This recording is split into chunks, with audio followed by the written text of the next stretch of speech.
Ya, kesian. Farid Sulung mengata kesian. Terima kasih Tuan Yang di-Pertua. Saya ingin terlebih dahulu menyatakan sokongan saya terhadap penjenamaan semula yang saya nampak sebagai satu penaikan taraf sekolah menengah vocational kepada college vocational. Namun dalam pindaan yang dibentangkan, saya nampak ada satu kelemahan yang amat ketara dan saya tidak ada keyakinan bahawa pembaruan yang dicadangkan tersebut boleh menyelesaikan masalah yang kita hadapi, terutamanya bagi anak muda. Saya telah berkali-kali membangkitkan isu pengangguran dan underemployment ataupun guna tenaga tidak penuh anak muda di Malaysia, termasuklah pengangguran para siswaza.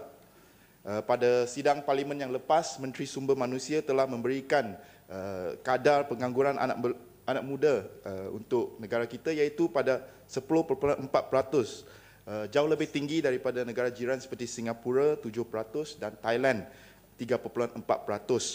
Dan yang menariknya ialah ataupun yang menyedihkannya ialah kadar pengangguran anak muda berumur 20 hingga 24 tahun, iaitu umur mereka yang sepatutnya sudah keluar ataupun baru keluar daripada alam persekolahan, meningkat daripada 8.8% pada 2012 kepada 9% pada 2013. Ini bermakna anak muda yang baru tamat persekolahan di Malaysia tidak popular dengan majikan dan justru tidak mendapat kerja. Dan yang lebih menyedihkan lagi, 87.9% daripada jumlah penganggur di Malaysia mempunyai pencapaian pendidikan menengah dan tertiary. Ini bermakna sistem pendidikan kita gagal untuk menjamin rakyat Malaysia untuk mendapat pekerjaan. Tuan Yang di-Pertua, saya rasa di sini akses kepada pendidikan bukannya masalah.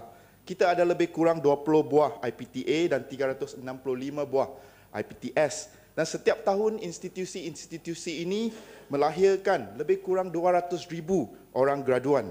Kini dengan pindaan Akta Pendidikan 1996 ini untuk menaikkan taraf sekolah menengah vocational kepada college vocational, maka kita akan ada lebih banyak lagi institusi pendidikan tinggi. Dan saya sebenarnya menyokong kenaikan taraf ini, tetapi saya khawatir semua ini hanyalah kerja penjenamaan semata-mata. Tukar nama tetapi tidak tukar sistem. Kata orang utara, pimai-pimai tang tu. Dalam pindaan ini, kelemahan yang paling ketara ialah pemusatan kuasa dalam tangan kerajaan. Saya rasa akta ini, pindaan ini tidak ubah macam AUKU 2.0. Contohnya, pindaan Seksyen 2A, College Vocational ditakrifkan sebagai sebuah institusi pendidikan yang ditubuhkan dan diselenggarakan sepenuhnya oleh Menteri.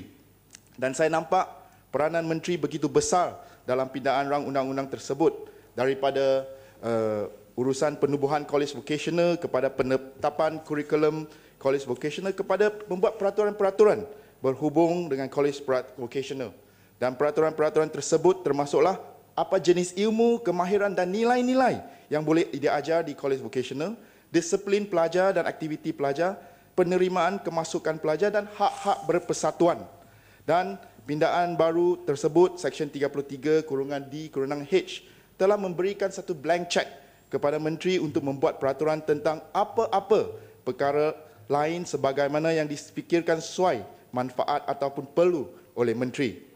Ini sebenarnya tidak lari seperti Akta Universiti dan College Unity 1971 yang memang dibantah kuat oleh para akademik dan mahasiswa, di mana parti pemerintah diberi kuasa begitu besar untuk mengawal dan mengongkong institusi pengajian.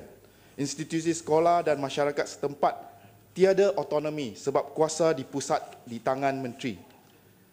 Satu laporan OECD tentang penilaian PISA pada tahun 2014 menunjukkan bahawa lebih besar kuasa autonomi diberi kepada institusi pendidikan, maka lebih baik prestasi pelajarnya.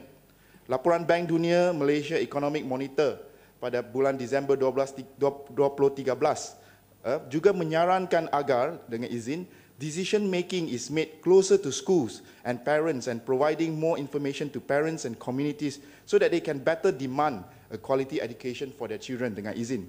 Dalam kata lain, lebih banyak autonomi dan accountability dan desentralisasi kepada sistem sekolah kita. Bahkan dalam Malaysia Education Blueprint 2012-2025 dalam anjakan ke-6 ataupun shift number 6, sudah pun ada rancangan oleh kerajaan untuk memberikan autonomi yang lebih besar kepada sekolah, termasuk dalam hal ehwal pengurusan sekolah dan hal ehwal kewangan.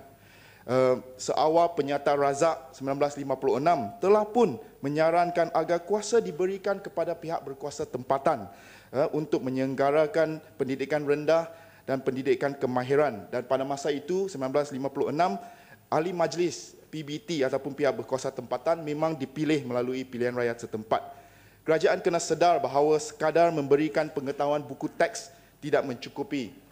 Kaji selidik dengan majikan dan kajian-kajian oleh badan-badan negara kita dan badan-badan antarabangsa telah menunjukkan bahawa graduan kita kekurangan soft skills seperti kemahiran komunikasi, berfikir secara kritikal dan independen ataupun bebas, nilai-nilai ataupun kemahiran kepimpinan dan teamwork spirit.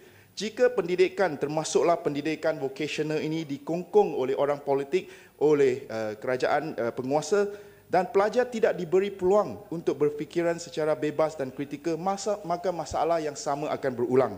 Saya tidak dapat menyokong pindaan ini di atas sebab di atas, dan saya memohon agar pindaan dibuat semula supaya mengambil kira kajian-kajian antarabangsa tersebut yang saya sebutkan dan Malaysian Education Blueprint, supaya kebebasan akademik, autonomi pengurusan dan juga accountability kepada masyarakat setempat dan juga pihak berkuasa sekolah diberikan agar kita boleh mewujudkan satu institusi vocational yang betul-betul memberikan manfaat kepada anak-anak kita. Sekian, terima kasih.